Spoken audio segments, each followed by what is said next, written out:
Really excited that Nexus is finally back this year.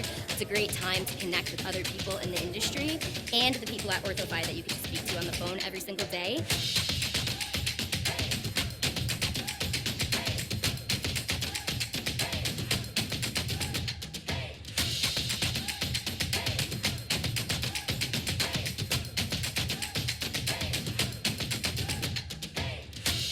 There are things that are a fact of life. The economy is tightening. It is beyond our control. As an industry, we can decide whether just to take it or whether we can decide how to counteract it.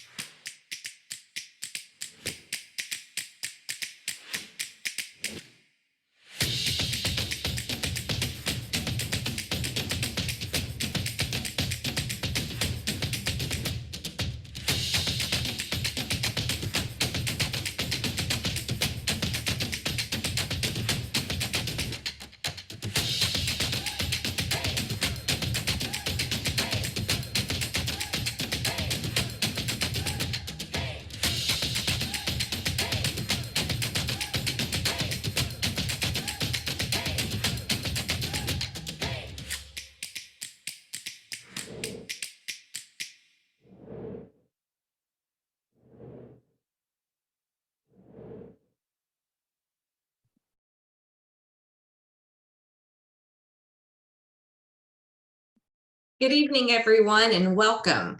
My name is Marla Merritt with OrthoFi and OrthoBanc, and we're very happy that you've decided to spend this Wednesday evening with us. The video that you just saw is an introduction to our Nexus meeting that we're going to have in February. Everyone here is welcome to attend, and we'd love to have you join us. I know Oliver will be referencing that, and this webinar is really kind of setting up the scene for that meeting that we're going to have in February. And I'm not going to steal any of Oliver's thunder about the really cool things we're going to be talking about tonight as well as there. So I'll just save that. But I do want to talk about a couple housekeeping things. You should see a Q&A at the bottom of your screen. If you have any questions throughout Oliver's presentation, be sure to enter your questions there in the Q&A. We'll be taking those and then asking Oliver toward the end of the presentation any questions that you have. And so just make sure that you're entering them there instead of the chat. Super important that you do that in the QA. So our own Oliver Gellis is with us tonight. We're really excited to have him presenting.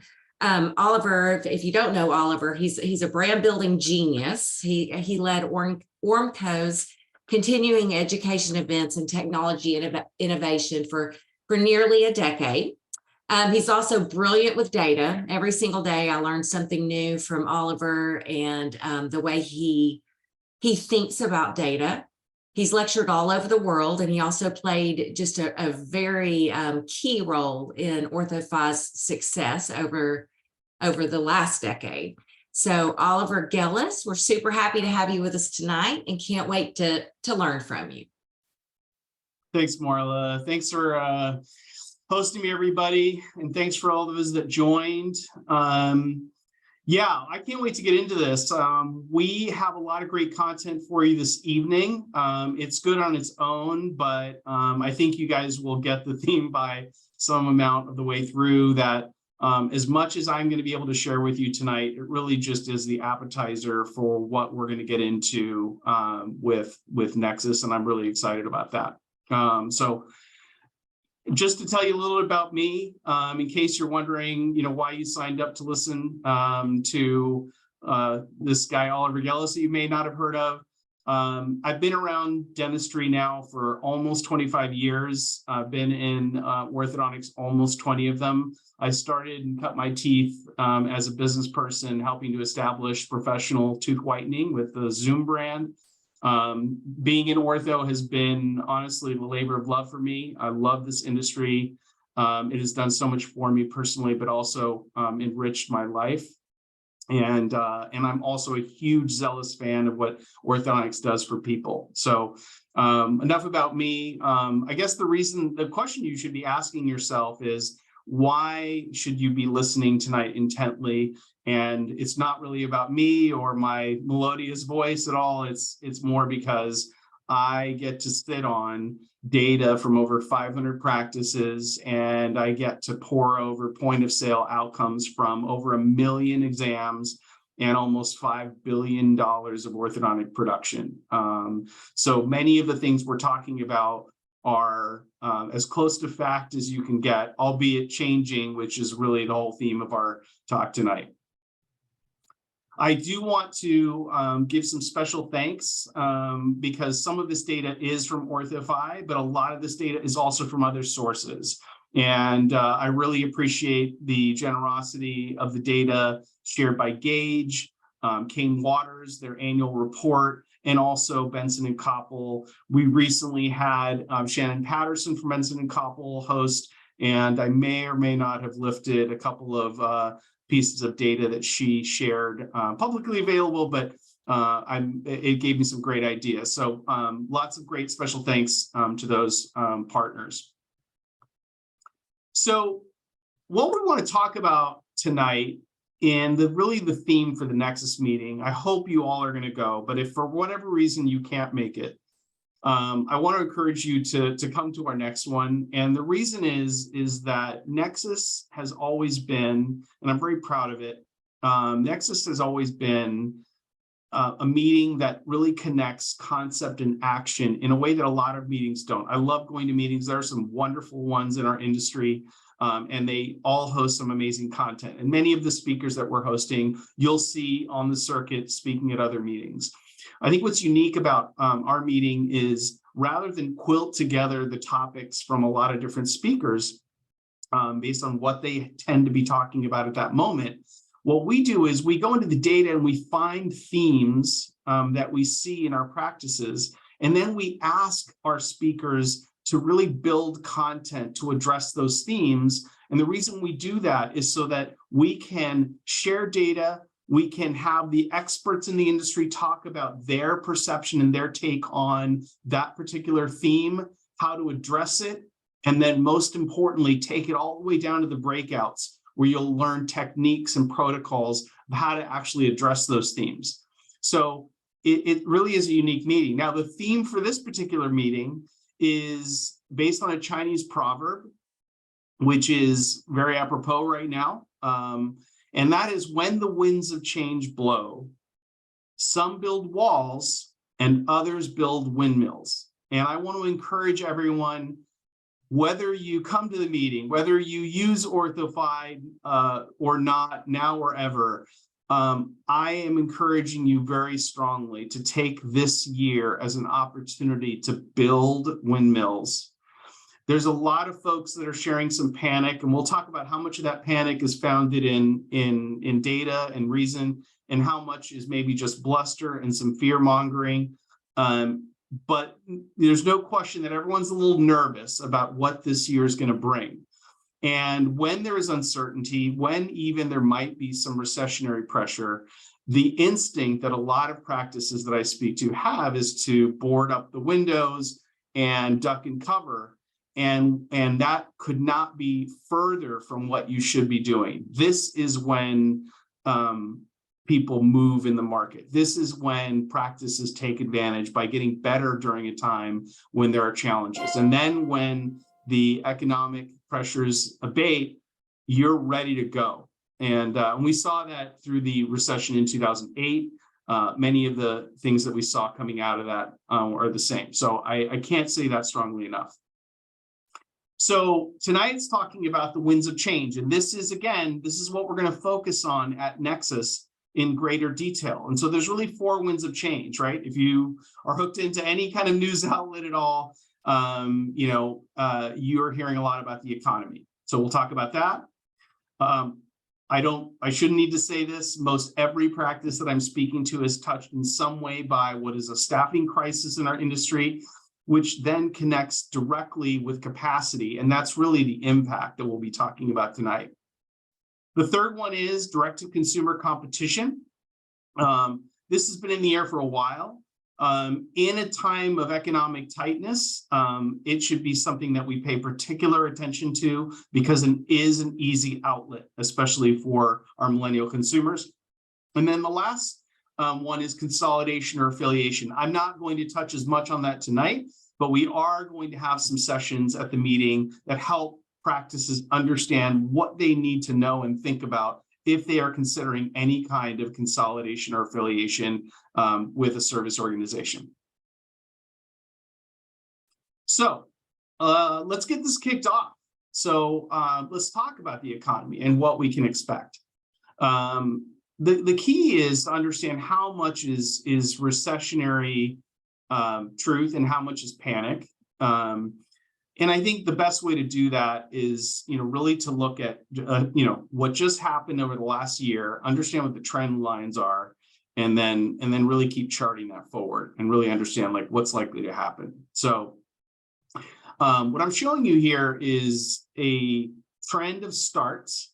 There are 3 data sources just so that you can see how consistent these data points are. So you have the Gauge US practice average in the left column. You've got the Kane Waters practice average based on their annual report in the central column. And then you have OrthoFi practices. And it's mostly mutually exclusive.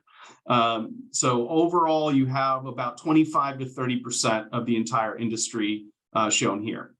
So I think everyone, wants to forget about it, but it's still up here, and that is 2020's trend. Don't need to belabor that. I think what I've been on a campaign on for a while is everyone was quick to forget about 2020, but everyone wanted to go etch their names in the record books for their performance in 2021, when the truth is most of the 21.5 to 22.5% growth that was experienced in 2021 was more a comp over 2020 issue. 90% of the growth was experienced between the months between March and May. So you guys can do the math. And so when you average that out and you look at 2021 versus 2019, and I was just on a call today with the AAO, and they're doing the same thing. They're no longer comparing anything to 2020. It looks a lot more like what we have always and traditionally seen. So that compounded annual growth rate, that 21 versus 29 CAGR, is in that 5 to, with OrthoFi practices, close to 8% annually over that 2-year period. So what's surprising is what happened last year. And again, I don't think we should have been too surprised, but that's a bit of armchair quarterbacking. At the end of the day, in 22, based on the numbers that we've seen, you have roughly 7.5% retraction as reported by Gauge.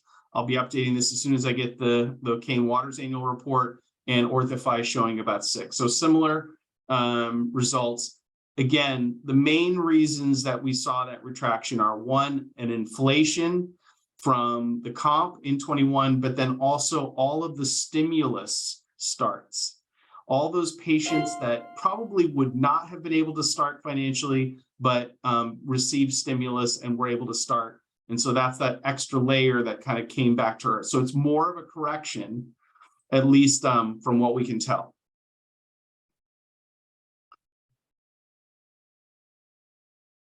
So in terms of the actual economic pressures, we do have some good news. We've got some tailwinds that should make us feel that even if there is a slowing, that it probably will not go into a full recession. You have lots of good economic indicators that connect directly with orthodontic starts. You've got unemployment at a 50-year low.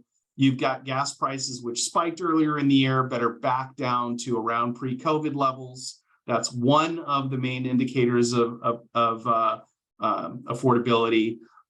We had some record spending during the holidays. There's some, intrigue about how real those are, but overall good spending. And then the inflation is slowing, not where it needs to be, but still slowing. So we can expect probably a lot fewer extreme actions, from the Fed that are likely to cause some other tightness.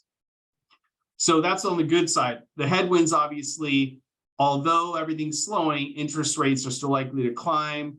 Obviously, that connects to home and auto loans and people's affordability there. And it also connects directly to the credit card interest that folks are paying. So when we get to affordability in a minute, keep that in mind. So all of these things that are not directly touching ortho, but definitely hurting folks' folks' pocketbooks. And the consumer confidence is low. It's actually lower than it should be, given what I just shared with you at the top. I think some of that is like the media and sensationalizing it, but still, that's where we are. We've got low consumer confidence, which is really the patient's perception of what they can afford, which, in our world, perception is reality. And so I'm just giving you the appetizer, but Chris Benson and the Benson and Koppel team have a ton of amazing data, tying all these dots together and giving you guys a really good forecast, for what you can expect. Chris and team are a little bit more bearish than I am, but what do I know? They've been at it for a long time, and so they've got a really great and fresh perspective. I thought this was really interesting. So this is really the savings rate, and this really is there to numerically just put on paper what happened with stimulus.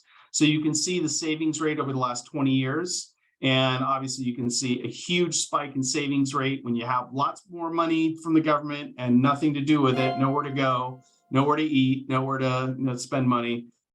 You're going to spike the savings rate. What's interesting is following that spike, not only did it come back down to normal, but actually has dipped to some of the lowest levels we've seen since 2005. How much of it is just an overcompensation of people just being excited to get out of their homes? We'll have to see as the year matures, but that's definitely something to think about. And the important part when I show you this data is to understand how it connects to your life, right? So what this data is basically showing you is people have less savings, and so therefore they are not ready and waiting to plunk down large down payments or pay in fulls. So as you think about it, we did see an increase in average down payment size, average same-day cash, average pay in full rate last year with our OrthoFi practices, but it is coming down, and it's back. Not only is it back down, but it's probably dipping a little bit lower because of what you're seeing here. And so on that topic of down payments, it's really important to understand, and this has always been true, but with the economy where it is, you really need to focus on this fact, and that is that only 4 in 10 Americans can afford an unplanned expense of $1,000 or more. Now, for adolescent patients, this is less of a factor because people have been knowing that this was coming and planning for it. So when we talk about adolescent case starts, you'll see the data clearly show that that part of the market is very recession resilient for that reason.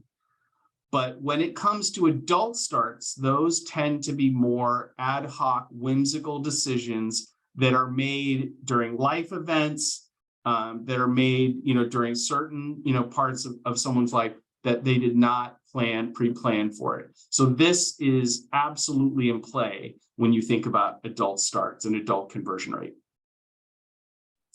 And so another data point to bring into it is, again, the savings rate is the one thing, but sort of the converse is if you're not saving and your expenses are going up, and with inflation, you're expecting that people are going to be putting more on credit and getting more loans to be able to afford things. And that's exactly what we're seeing. So this is basically showing the amount of average credit card balances, across the country, and you're seeing that spike up again after dropping down during COVID. Linked to that, and this is sort of a more recent wrinkle, is, and you guys can all hopefully identify with it, I know I can personally, not only are people spending more with their credit card, but people are doing more passive expenses with their credit card that are somewhat new. So all these streaming services that everyone's signing up for, right? $10 here, $99 here, $15.99 there. All of these recurring expenses are piling up on people's credit card bills. And the data shows that over 50% of Americans are underestimating how much they're spending on monthly subscriptions by over $100. Now, $100 is roughly half of what the average orthodontic payment is. So when someone thinks I can afford something, this is their surprise. So again, this is cause to be flexible and be willing to let people pay and lower their monthly payments to where it can fit into what is now an overextended monthly budget. So again, in the spirit of what I mentioned earlier about the meeting, I'm sharing you data and I'm sharing concepts with you, but the important thing is what you do with it. So the mission that we're going to throw down at the meeting, the gauntlet we're going to throw, is to really lean into adopting open choice and our concept of intelligent flexibility. You don't have to necessarily use OrthoFi to have it. It's just built into our solution. And so we're really going to encourage everyone at the meeting to lean in and fully adopt and maximize what this does for you, because this is exactly what it's built for. As much as it works in prosperity, it is really built to protect you from some times of tightness and austerity. So that concept of open choice, the minute I say open choice, many of you immediately gravitate to the slider tool, and that's understandable. We definitely, we came up with that concept. We brought it to the market. There are others like it out there. What's important though is kind of what's behind it. So the reason why intelligent flexibility is so important is you need to be more flexible at a time when the economy is tighter. But if you essentially just become more flexible for everybody to make sure that you get everybody you want to get, you're going to hurt your cash flow and probably likely hurt your delinquency and ultimately default. So what our intelligent flexibility algorithms and concepts are built around is the idea of really positioning the terms in such a way where only the patients that need the flexibility select that, and those that don't have all the incentives not to. So for example, we have the tiered discount incentive where it's not just pay in full, but if you put 50 or 75% down, you have some additional discount opportunities that encourage patients that have more cash to do it, which creates leverage for the times where the patient needs something lower, and then you're not as exposed. So when we talk about average down payment, we're going to create a healthy average down payment to allow you to take more Invisalign cases, things with higher costs, without always having to worry about covering that cost. That's one of the challenges we're going to have. And then similarly around interest, right, which is a fairly taboo and somewhat novel concept in the orthodontic space. We introduced it not because we wanted, to make, or we wanted practices to make lots of money in interest. That is not what it's about. The interest on our tool is designed as an incentive, as a guide rail. It's low single-digit interest, but it's only there so that patients don't always pick the longest plan that they can. There's a reason to pick a more reasonable length plan, and there's tons of zero interest plans available in the plan. But by doing it this way, what we get is a wide scatter of plan selections. And so this is hot off the press. We recently redid this analysis, one of the earliest ones that we did when we first launched the product. And it's playing out the exact same way as you would expect. So this is basically a scatter plot of every plan selected from a 4-year period by patients all around the country. And so the x-axis is the down payments, and the y-axis is monthly payments. And so you can see a crazy wide scatter. Now, what's super interesting, again, many of you have heard me say these things, but the typical practice, their plans tend to focus solely within this tight little circle of typical plans. And that works okay. But what they're missing is the opportunity to cover this map. And understandably, practices, are not expecting and don't want to and may not be comfortable with taking lower downs or lower monthlies, which was represented by this red area to the left and below. But at the same time, by presenting fees in a very fixed and templated way, They're also not allowing for all of the ones to up and to the right, all of which are way better for the practice's cash flow than anything in that typical plan. Most treatment coordinators would never know to ask a patient for a $3,000 down payment and $600 a month.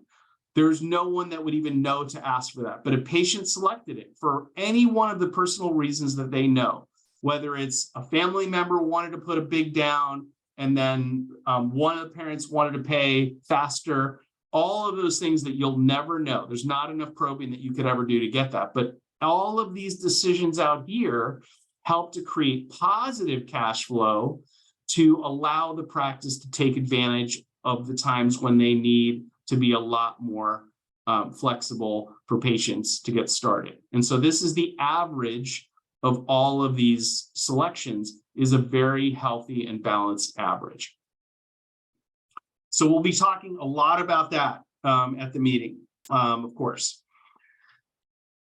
The other way to look at starts and the economy is to really dice it into different buckets. And so one of the ones that we like to do, and we continue to track this and we continue to lecture on this, is the relationship between adults and overall starts. So what we've seen is that adults have been leading the way for quite some time. And in 2021, that went into overdrive.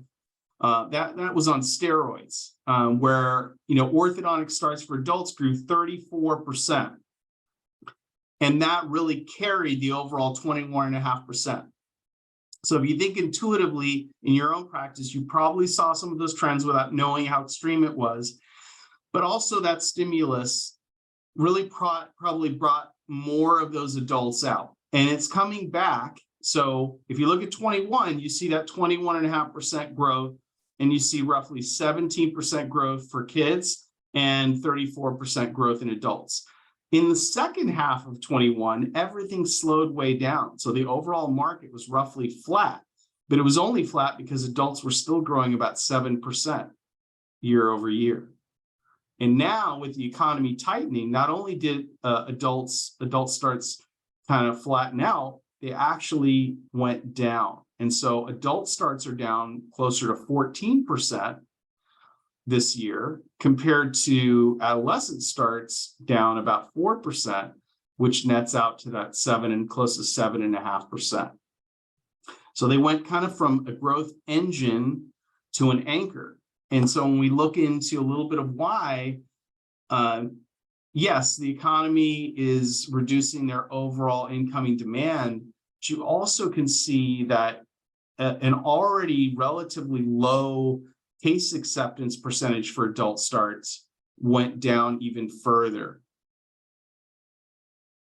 And we need to get better at that. So that we're going to talk about a lot about that, because the adult population is actually way more meaningful to the average practice today than it was 5 years ago, 10 years ago, and certainly 20 years ago. It's a bigger part of your success and a really important part of your future.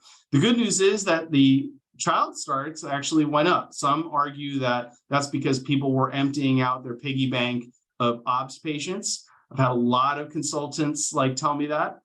They may have some good data on that. I have not done that analysis yet. It's a good one for us to do, but that could be a cause. But in the end, what you see is pretty flat, because all the gains won here were lost with adults. And it's not anything we haven't seen before. So, history is a pretty good teacher. And so what we saw in the last recession is that in general, orthodontic starts are relatively recession resilient. But that is only really the child population. So you see in 2008, you did see a drop in starts for kids, which is in the blue line here, but a fairly quick recovery and a very quick recovery, and actually, getting up to new levels. For adult starts, you had a big drop and then a relatively slow recovery for adults. And I think we can expect something a little bit more similar if we don't do something differently. And this is where we got to build windmills and not just build walls.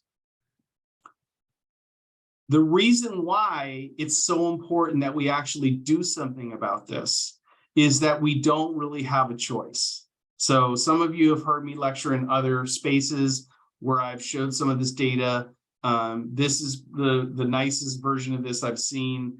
What this clearly shows, though, is that the birth rate has dropped about 20% since 2008, and it's been a steady decline. And so why is that important? Well, I'm going to tell you that like very few industries, especially consumer industries, are able to quantify their total addressable market in the way that orthodontics can. The birth rate is the best market report that we have in terms of the total addressable market. And so what you need to take from this slide is we are going to have fewer kids to treat next year. And we're going to have fewer kids to treat every year for the next 10 years. I'm just going to let that settle in for a second. And so if you want to grow your practice, you're not going to be able to do it by just getting more kids to treat with you. You might, but only if you're winning market share, meaning you're taking them away from other practices. And that's a very hard road to win with.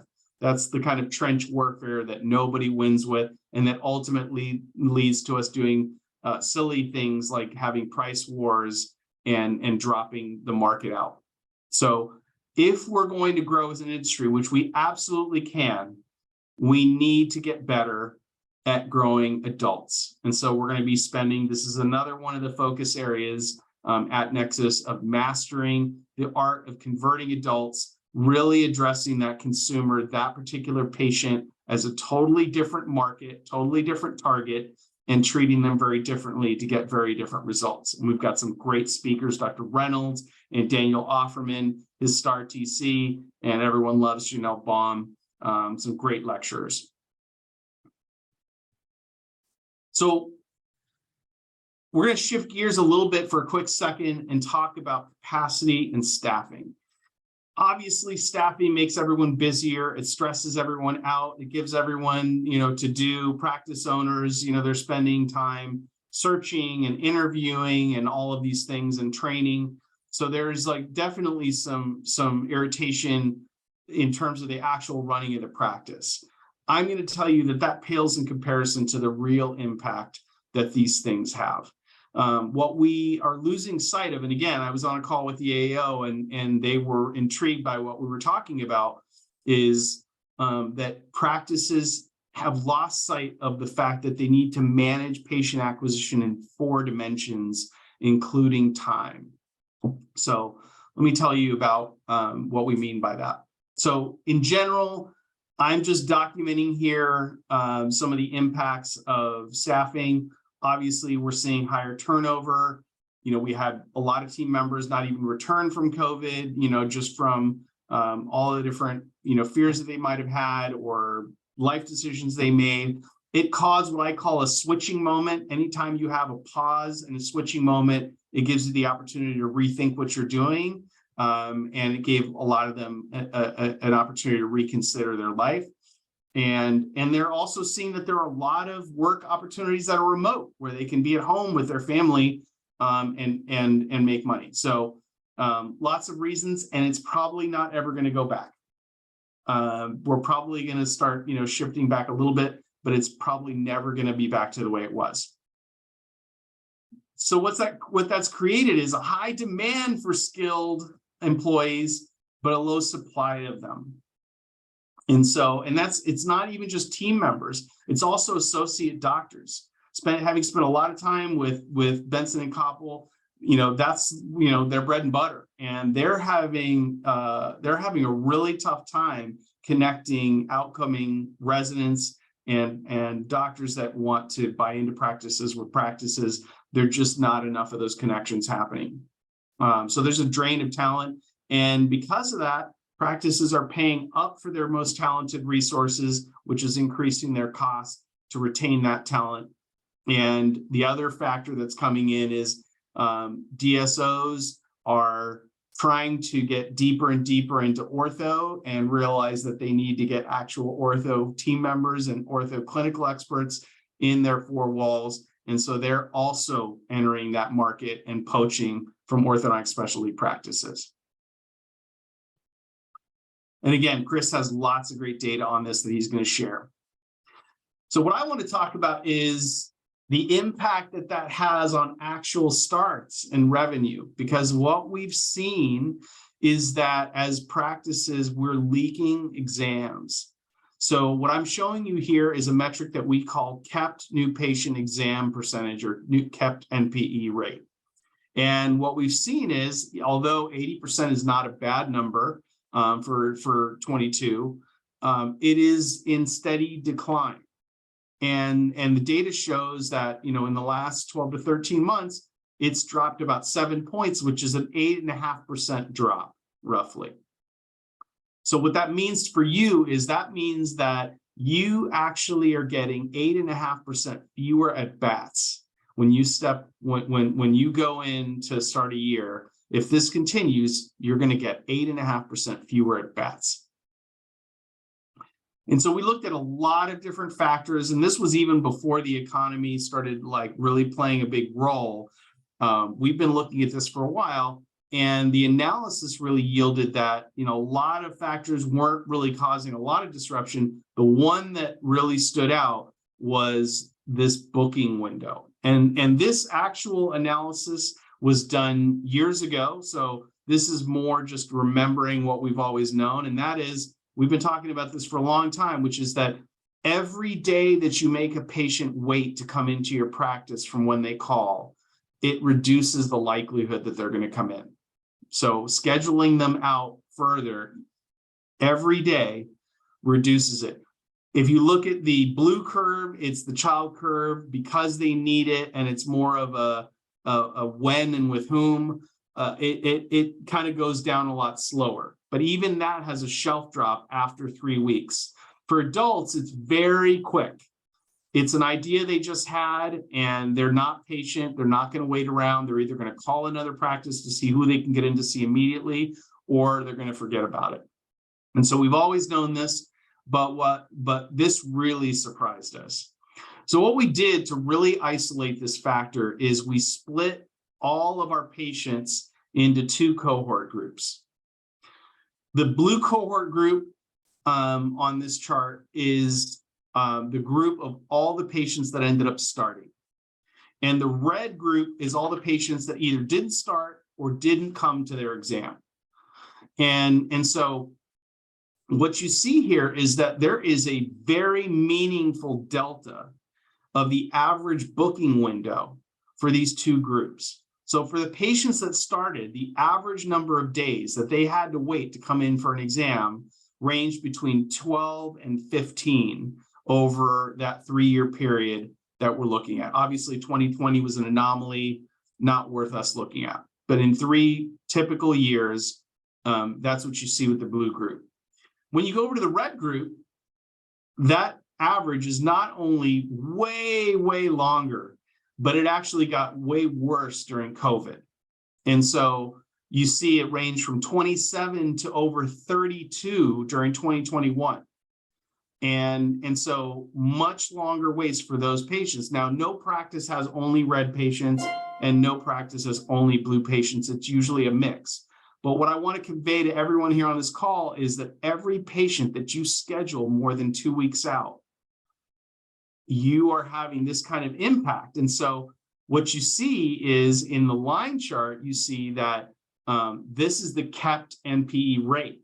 So for the blue group, the kept NPE rate was over 85%. It dipped a little bit when it went up from 12 to 15 days. So you see every day counts, but not meaningfully. For the red group, it's already about 15 to 20 points lower, and it dropped close to 30 points lower when it went up over 30 days. And so if you sit there and you modeled, and again, no practice has only red patients, but if a practice did have only red patients, the difference in their production is about $337,000. So It's not just something to keep an eye on. It's something we have to do better at. So again, this is another one of those challenges. I'm sure you know what's coming, but there's really two causes for this booking window extending. So how can we tighten it? On the one side, we got to improve exam capacity, right? So we're going to talk about not just concepts, but actual protocols that are going to help, that you guys can go and listen to and choose from and help to implement in your practice. And it can be one or all of these, or a combination that you can choose to try to implement. So we're going to be talking about 45-minute exams. We're going to be talking about a really great trend in doctorless exam concepts, incentives for off-peak exam slots. So a lot of patients, a lot of practices are saying, I have some slots open. I'm scheduling people out because people aren't allowing me to slot them into the early hours of the day. They all want to come in the afternoon after school. Well, there's ways to get people to move off of that and to help fill those slots. And then obviously virtual is something that we also have as a tool. And we've got a lot of great education in this area and a lot of different takes on this and slices at it that you guys are going to love. The other bit of it is clinical capacity. So the other thing that makes it, that creates that backlog of not being able to get patients in is on the clinical side, right? Where you don't have the right number of team members that are all able to take records. So that flow of new patients coming in is much slower. That shift to digital treatment can help. Remote monitoring is growing leaps and bounds. So all of these different things that make for fewer in-office clinical visits and allow you to treat a lot more patients with the same lean team, so that your lean team doesn't have to be a hindrance or a blocker for you.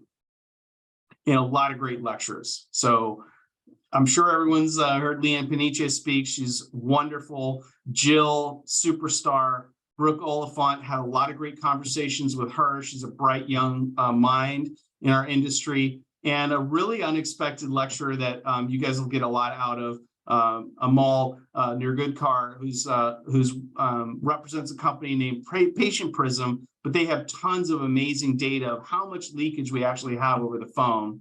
And then my good buddy for over 20 years, Dr. Bill Dishinger, who is really reinventing his whole clinical practice and is going to share his experience with that. So love that.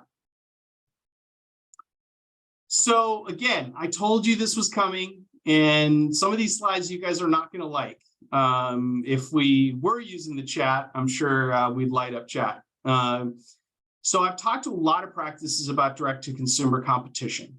I do not want this to be taken as fear-mongering. I do not believe that direct-to-consumer will be the end of us. I can tell you that I am a quote-unquote survivor of direct-to-consumer whitening. I actually worked for the market leader in professional tooth whitening when Crest White Strips came out, and there was a whole group of people that wanted to go into the boardroom and decide whether or not we were going to close up shop, and thankfully cooler heads prevailed, and what we saw is it actually lifted the boats, it lifted the tides, it created more awareness for the need for straightening, or in that case, whitening teeth, but in this case, straightening their smile and getting a great smile. And people know this joke, but basically professional tooth whitening had a huge run by, fixing $6 haircuts, if you know that reference. So I feel the same way here, but it's not something that we can fall asleep on. We need to become students of what they're doing and understand that there are some things that they're doing that are pretty smart, and that we actually need to get smarter and better if we're going to compete effectively with what they're doing. So what I want to do is to start with, and this is great data, this is also publicly available, about what in general is valuable to consumers. So this is a great chart. On the x-axis, you see like how consumers relatively rated these factors in their purchase decisions.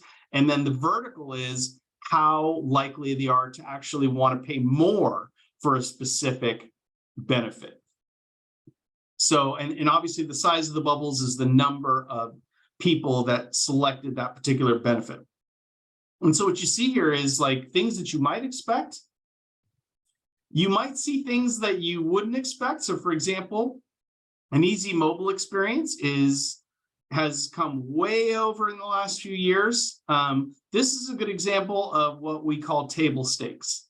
It's very important, close to 70% nominated it, but it's not necessarily worth paying more for.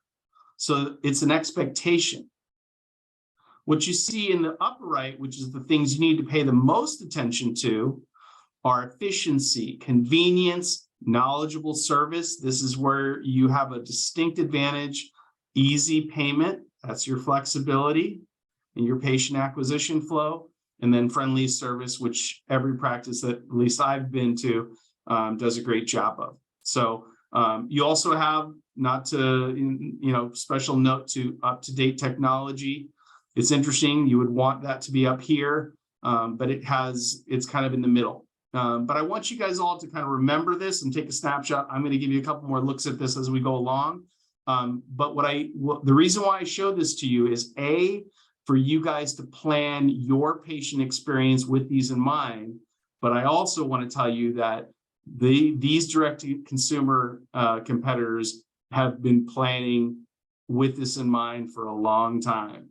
Everything they're doing is around these benefits. So this comes straight from their website, the company that shall not be named. And so I want to highlight just a few things. So the first thing you're going to see is their primary benefit, and that's that pricing for everyone, where you've seen the commercials, they talk about 60% less than braces and Invisalign, and that really hits on that easy payment benefit, right? Not a lot to say there, just they're going at it straight that way. But if you scroll down, they're going to go through all of the things. So they're really promoting this concept, the Smile Shop, which for you guys, you think, why would you want to go to a Smile Shop in a mall where you can go to an actual doctor's office with a great team and all the great experience that you guys offer at your practices? But they're actually pivoting and leveraging it as a strength. And so what they're basically telling you is that they have high technology scanners that take 3D images of your smile. So they're clicking that up-to-date technology. Your Smile Guide is going to do that for you. That's that touch on friendly service, just by that one use of that word. And then you'll be able to see what your smile looks like. Again, that technology. And then the best part is you only have to go once. So when I first got into orthodontics and we were talking about spacing out treatment and using self-ligation to extend treatment, extend visits and to have fewer visits, I had a lot of practices that used to say, but my patients want to come in and see me. And, the data didn't prove that out. And it's so far that now you've got one of, your big competitor for at least adult starts, leveraging that you only have to go in once. Not suggesting you're only going to have patients come in once, but that's what they're putting their money on. And then this last bit of how easy it is to get started is they're talking about how quickly you can get in today, tomorrow, or the next day. And it's a short 30-minute visit. So when you think about the experience that they're facing when they call a practice, when they call even your practice, think about what they're experiencing then versus this. And so the consumers out there, and some of these consumers are your parents, the parents that are bringing their kids to you. Don't assume that because they're bringing their kids to you and they know you, that they're considering you to be their solution for orthodontics. They're out there considering all these factors. And it's not that, they have all the benefits and orthodontists have none of the benefits. There are tremendous benefits, quality being, chief of them. And the fact that they can trust a doctor that they can know and see and speak to. So there's lots of benefits, but I would not assume that you're so much better than these other options that you don't even need to consider them as competition. You need to think about what consumers want and get yourself closer and closer as much as you can while still not compromising on all that quality and that trust that you naturally, innately have built up, with your patients. Don't assume that you have it in the bag. You need to compete. Now, am I saying that because of Smile Direct Club that you need to chop your prices? No, absolutely not. In fact, quite the contrary.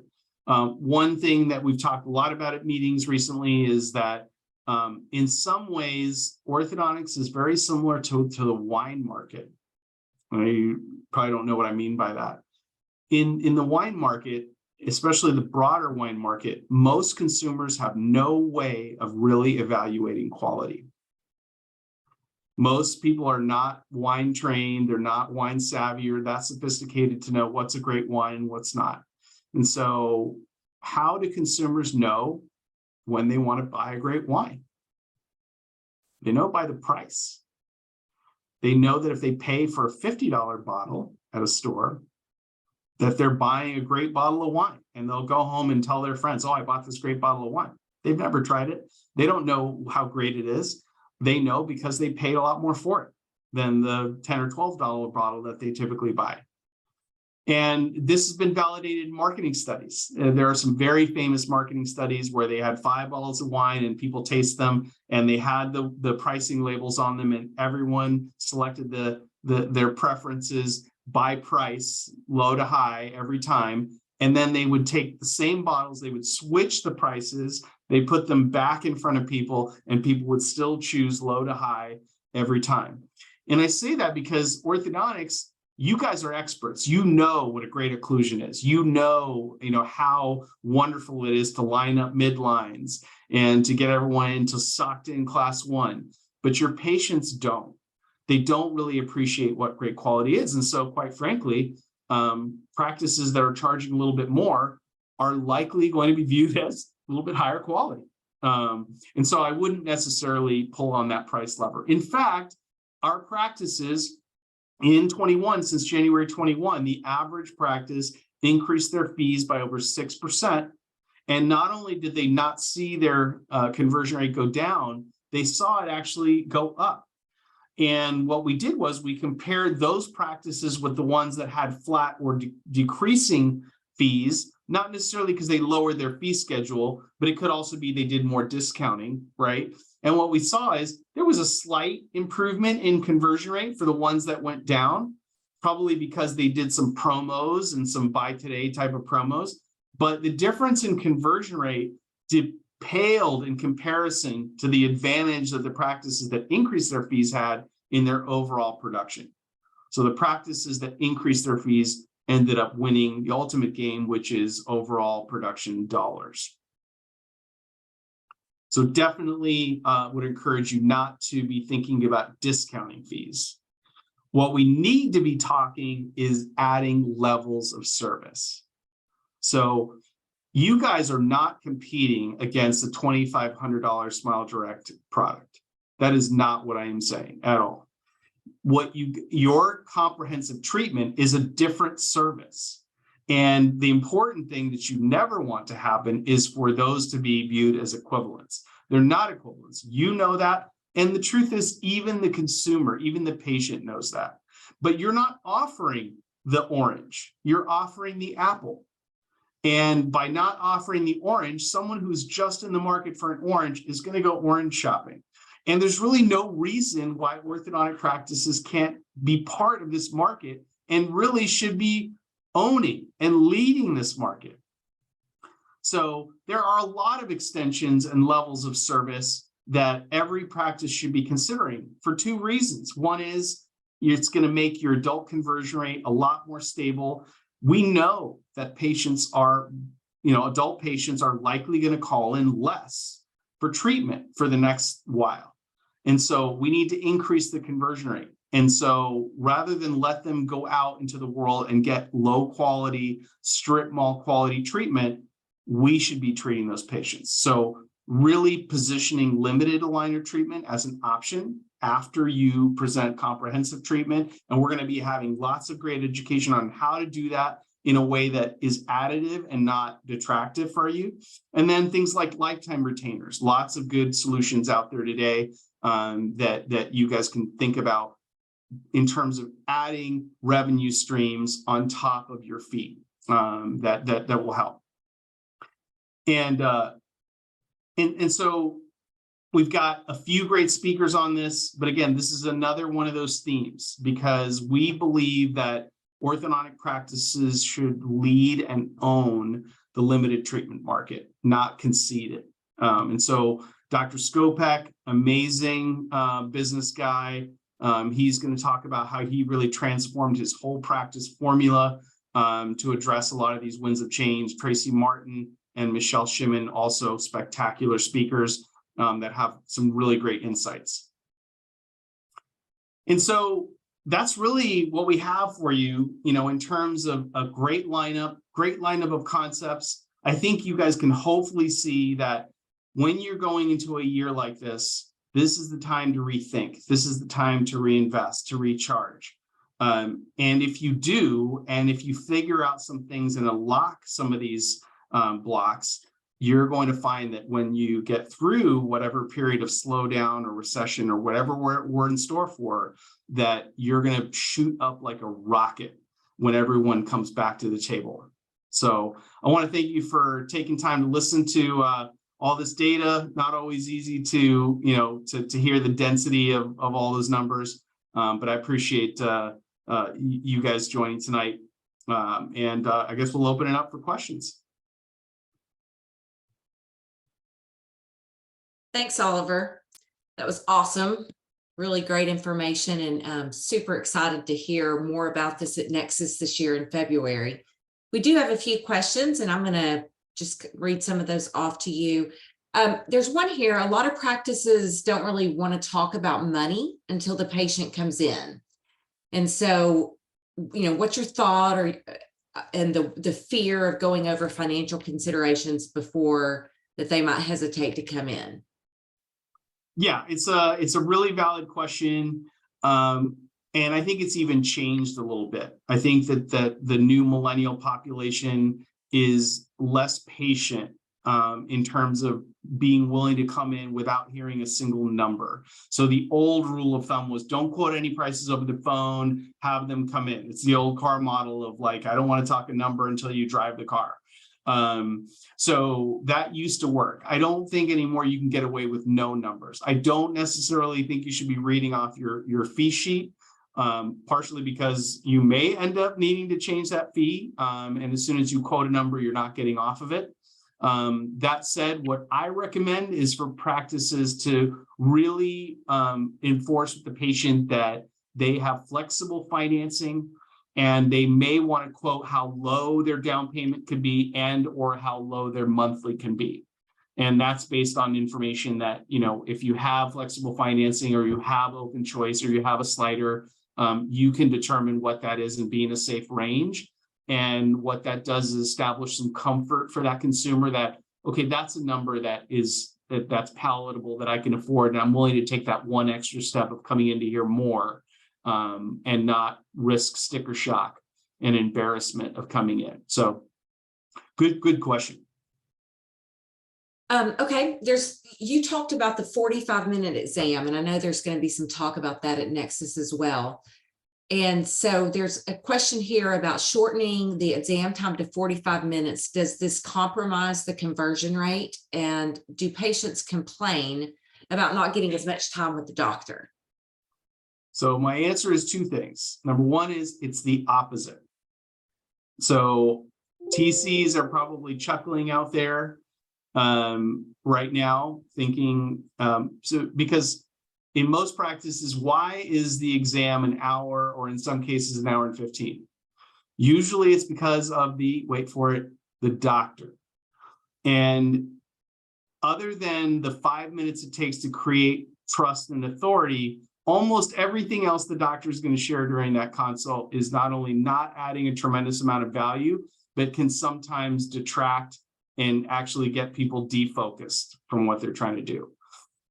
So it does require good coordination, good dance moves, good dance steps. Some of the things I talked about, having someone that's always able to go get records at the right time to make sure that from when that patient comes in, they're quickly able to get in the exam room. But honestly, it should be 5 or 10 minutes of trust building with the doctor, and the rest with a competent TC that can explain value and use great tools to get people to convert. So it's totally possible, but it is a team sport. all the members of the team, the front, the TC, the clinical and records team, they all need to play together, but it can absolutely be done, and it actually will increase your conversion rate. The second thing I want to remind you of is Smile Direct Club's telling them it's 30 minutes as a positive. They're really touting that I'm not going to take you hours out of your day. You're going to be able to quickly get in and quickly get out. So just remember that. Yeah.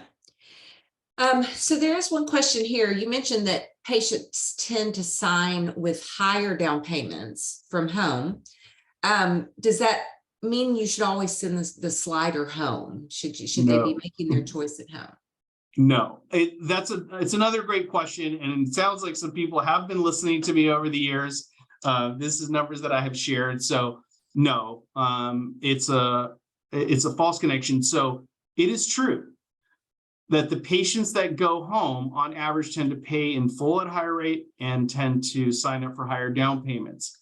There's two reasons for that. One is, TCs, we love TCs because they establish empathy and connection with the patient, but there is what we call hyper empathy, where they're sizing the wallet of their family and they assume that the patient can't afford things. And so they maneuver the slider sometimes without consciously knowing, in a way that gets people thinking lower downs, lower monthly. So that's the first one. The second thing is sometimes it is legitimate that, maybe mom, you don't want to overgeneralize, but usually it's mom coming in for the exam. Maybe mom thinks they might need some more financing. And then when, she gets home, maybe when talking about it with dad or the family, they realize, you know what, let's just get it over with, and having that extra minute to think about it. So that's true. That said, there is a linear correlation between same-day start, same-day contracts, and higher conversion rate. So the moment you let a patient leave, your conversion rate goes from, obviously, it's 100% if they start clinically that day, but it's 98.7% if they sign the contract. There's about a 1% leakage there. But as soon as they leave, even with a commitment to come back, it drops a minimum of 20 points. And if they leave without an appointment to come back and start, it drops to under 50%. So it is still always better to get that same day contract today. Yeah. Okay, we have one more question. It's my favorite question of the night. I've heard that Nexus is for OrthoFi and OrthoBanc users. Will it be relevant for practices who aren't using OrthoFi or OrthoBanc? Absolutely. I mean, these are business concepts, right? This is a business meeting. More than it is anything else. This is not a typical, yes, we invite our users, of course, but it's not your typical user meeting where you're going to be in a conference room with somebody mouse jockeying a screen and showing you, if you want to do this, click here. It is not that type of meeting. Our solution is around making practices thrive and grow and juice all their results. And most of the time, those are actually strategies. Those are actually human team protocols that are going to drive it. So we spend most, if not all the time, talking about business strategies and team protocols. Great. Okay, well, that's our questions for tonight. We've covered some great topics here, and I do want to remind everyone that we're going to do a much deeper dive into these topics at the Nexus meeting in February. We would love to have everybody join us there. We're also going to do more webinars throughout the year where we're really focusing on these winds of change that are affecting our industry right now. Again, that's the economy, staffing issues, consolidation, and competition. And so we've got some great data behind how practices can succeed even through those winds. We're going to be talking about that at Nexus. We're going to continue to talk about it all year on some different webinars, and we hope that you'll continue to join us. Thank you for being with us tonight. Thank you, Oliver. You did a great job. Loved it. Thank you for the data and for the information, and we'll see you guys next time. Thank you, Marla. See you all there. Bye-bye.